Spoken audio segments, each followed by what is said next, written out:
Hi everyone, welcome to Eileen Son's Story Hour. Tonight I'd like to read to you A Frog in My Backyard. Chapter 1. Mary Meets Math House. That afternoon was terribly cold. So cold, in fact, Miss Cheryl decided early that morning to put plastic on the windows and doorways. Laying out the plastic rolls on the table, Miss Cheryl was just getting the scissors when she heard a knock on the door. I just wonder who that could be, she thought. Setting the scissors on the table, she answered the door. Miss Cheryl, are you busy? Can we come in? Sadie's voice was trembling with excitement. Amber chimed in. Miss Cheryl, you'll never believe it. Ladies, it sounds exciting, but I'm sure it will wait until you've taken off your boots.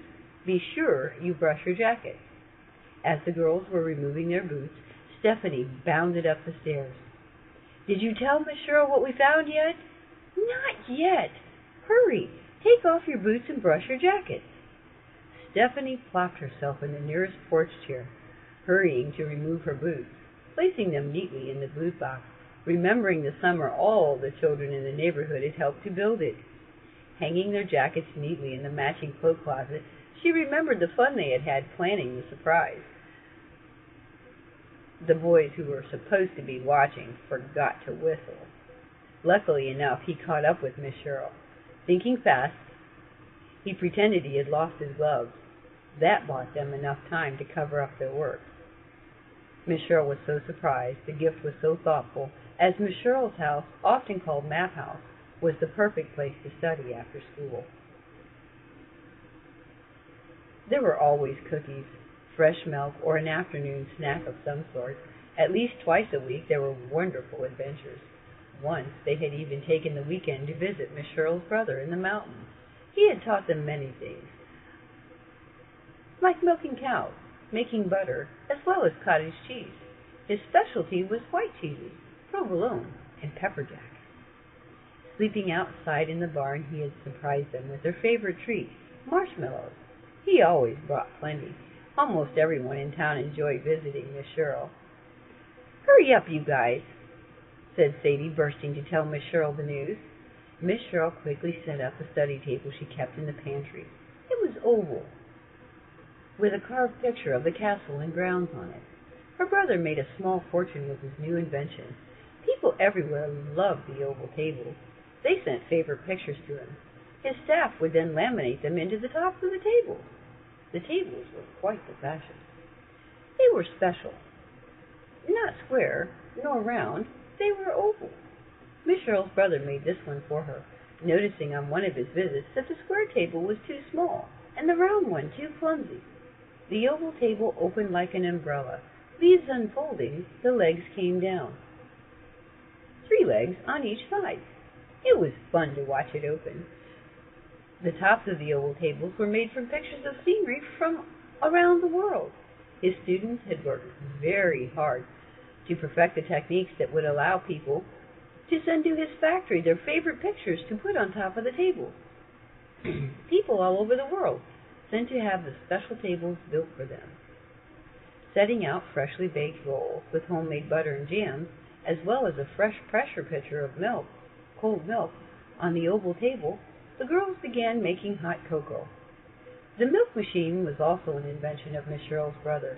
It held fresh milk delivered weekly to Miss Cheryl's house.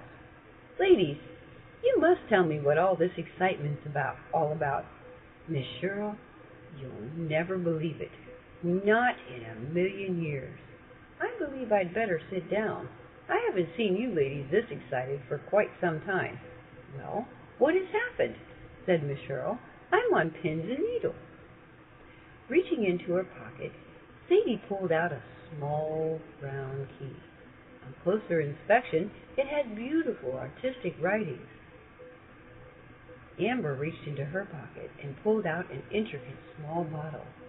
The bottle was light yellow with beautiful brown writing. Stephanie ran back out to the porch. She brought back her backpack. Reaching into her backpack, she carefully pulled out a very old jar. A little bigger than a quart jar used for canning, but smaller than the gallon jars used for pickles. It too had designs. It too had beautiful designs intricately blown into it. The coloring was a most unusual marble silver inlay. The writing was puzzling.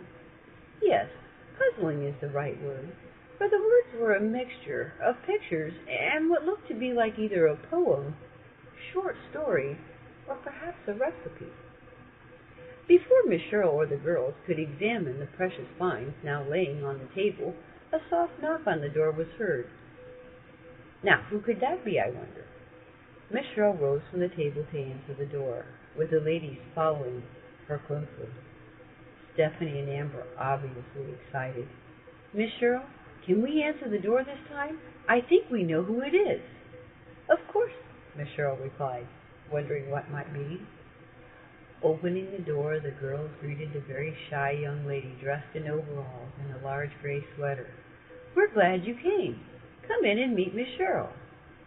Shyly, the new girl stepped across the threshold into a home that looked to her as wonderful on the inside as on the outside. Escorting her to the kitchen, offering her a freshly baked roll and a mug of hot cocoa, the girls explained Miss Shirl's kitchen rules, introducing her to Miss Shirl, almost all in the same breath. Pleased to meet you, Mary, said Miss Shirl gently. I'm sure you have something to do with the mysterious finds on my table. Looking up at her with soft blue eyes that appeared as though the angels themselves had styled them, Mary said softly, Yes, ma'am, looking at the items on the table. Well, I'm sure this is going to be an interesting story, said Miss Shirl laughingly as she indicated the ladies to sit. Tell me all about it. The best place to begin is at the beginning. Sadie went first. We, meaning Stephanie, Amber, and I, decided to take a walk into Old Hallows Forest. We thought it would be fun to explore in the snow. Stephanie took over then, almost too excited to speak. That's right. We were almost to Sleeping Hollow when we saw Mary standing by Old Badger's tree. Amber took over then. We thought someone had built a snowman until she moved. Laughing almost all at once, the girls said the same thing.